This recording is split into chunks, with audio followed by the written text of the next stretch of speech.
आईने हिंदी के एक नए एपिसोड में आपका स्वागत है, जहां आपके लिए लेकर के आते हैं देश और विदेश की प्रमुख डिफेंस अपडेट्स को।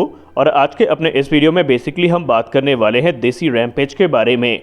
हम जानेंगे कि क्या भारत स्वदेशी तौर पर रैम्पेज को तैयार कर सकता है, कैसे गाइडेड पिनाका को रैम्पेज में कन्वर्ट करने के चांसेस सामने आए हैं, इस पर भी हम बात करेंगे।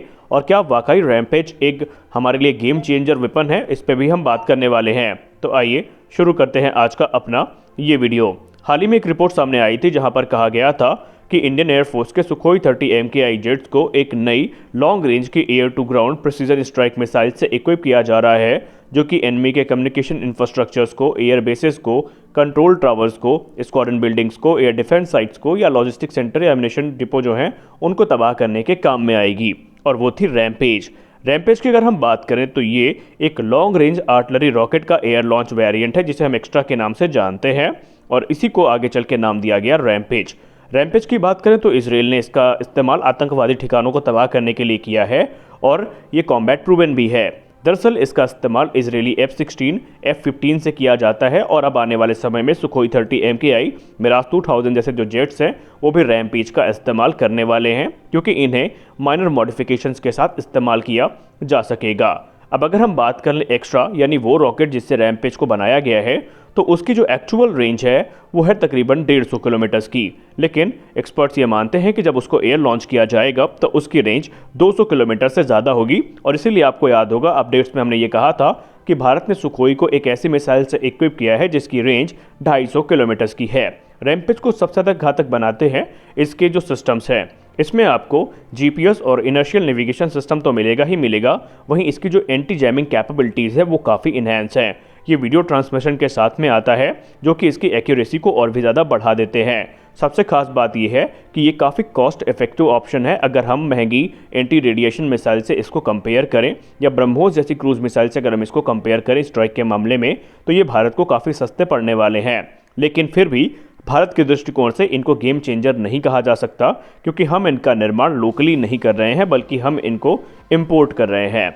अब आइए जानते हैं कि क्या भारत भी कोई ऐसा सिस्टम बना सकता है जो कि रैम्पेज जैसा हो। तो दोस्तों, आपको पता होगा defence research and development organisation ने ऑलरेडी गाइडेड पिनाका का जो सफल परीक्षण है वो कर लिया है।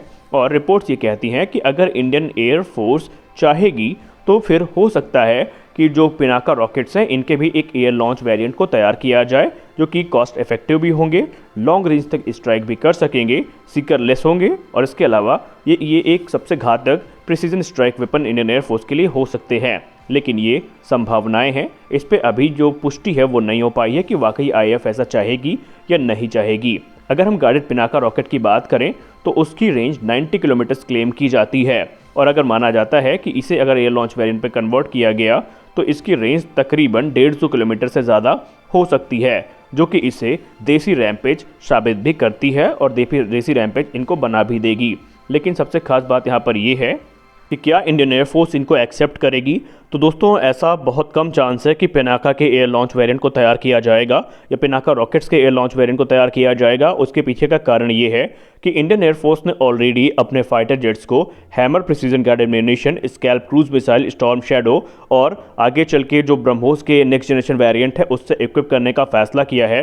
वहीं रुद्रम सीरीज़ की जो एंटी रेडिएशन मिसाइल्स हैं वो भी इंडियन एयरफोर्स के जो फाइटर एयरक्राफ्ट है इनके स्ट्राइक पैकेज का हिस्सा बनेगी, और इसलिए ये माना जा रहा है कि इसके चांसेस काफ़ी कम हैं कि बहुत ही मुश्किल है कि इंडियन एयरफोर्स जो पिनाका रॉकेट्स हैं इनके एयर लॉन्च वेरिएंट को इस्तेमाल करे।